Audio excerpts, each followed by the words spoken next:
The year was 2011. The Arab Spring blossomed, a season of hope. But in Syria, it curdled into a bitter winter. A peaceful uprising against Bashar al-Assad's regime was met with brutal force. Cities crumbled under the weight of tanks and artillery. A humanitarian catastrophe unfolded. Millions were displaced. Millions more were trapped in a living hell.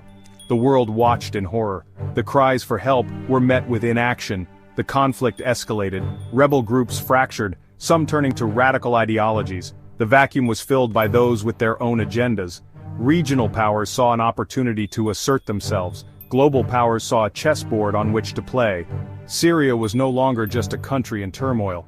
It had become the epicenter of a new kind of conflict. The Syrian people became pawns in a larger game. Their suffering, a footnote in the calculations of power. The conflict dragged on. Years bled into a decade.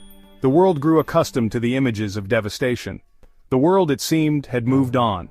But in Syria, the inferno raged on.